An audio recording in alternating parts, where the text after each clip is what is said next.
The broadcast is now starting. All attendees are in listen-only mode.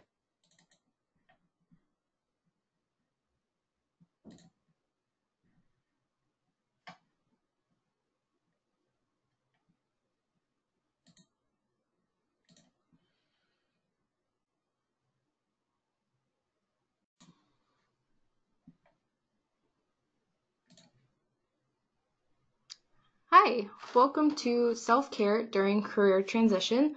My name is Natalie Wolf and I'm a CTC intern.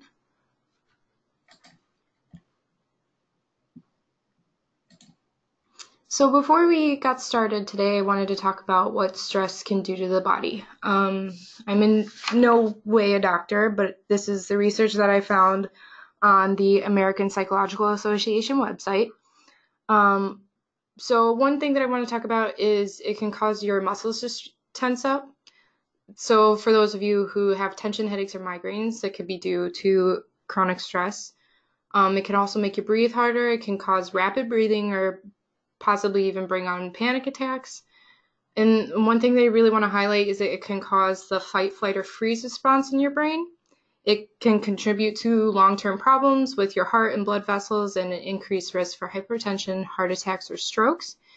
Especially chronic stress could impact those who've already experienced crisis or trauma. So it's something that you should be mindful of for yourself.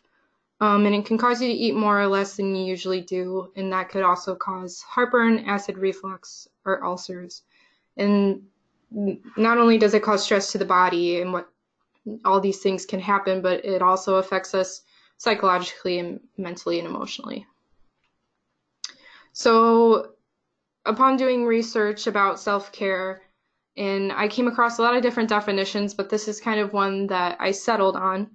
And it was defined as ongoing commitment to a healthy lifestyle comprised of multiple components that include actions to promote one's health, exercise, nutrition, social support, stress management, and self-actualization.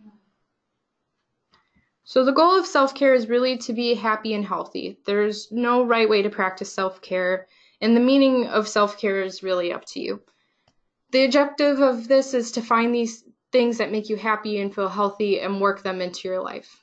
And one thing that I've noticed, again, with all the research that I've done, is that self-care is practiced throughout your day. Binging on self-care doesn't get you through your day, and finding little moments kind of keep you going. And you don't need to use it as a reward. You deserve the self-care, you work hard, and getting through your day is really important. So there are 6 different components of self-care. There's physical, psychological, emotional, spiritual, personal, and professional. Physical self-care could be anything from sleep to eating a healthy diet or going to the doctor. Psychological self-care could be having a hobby or journaling. Emotional self-care is developing supportive relationships or going to therapy. Spiritual self-care could be going to your place of worship or practicing yoga or meditation. Personal self-care is making vision boards, reading a book, or taking a bath. Professional self-care is going and attending to professional development programs or seminars, reading professional journals that are related to your field, or creating healthy boundaries between your professional life and your personal life.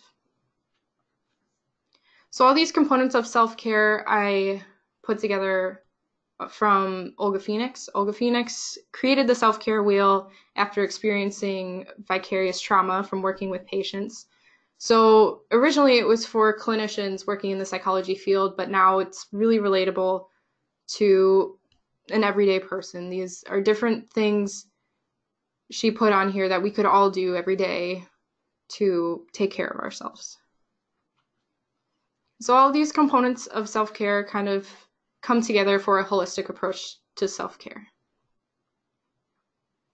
So these assessments are not diagnostic, but a resource for you if you would like to find them. You can Google them or email us at info@ctcchicago.org if you would like to take them. Their assessments are basically to create an awareness of how you already practice self-care. What are your self-care strengths? What are you already doing? What are you already good at? And what are some places of improvement? And even maybe those sections could give you ideas of where to start. So say you're really good with emotional self-care and you go to therapy and you journal and you do all these things, but physical self-care, you don't really know where to start. So this will show you and give you ideas, and you can go from there.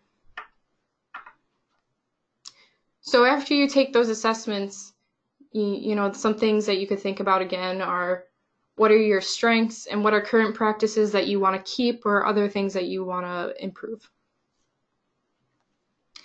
Thank you for attending this webinar today. If you would like more information, again, email us at info@ctcchicago.org with the subject line self-care.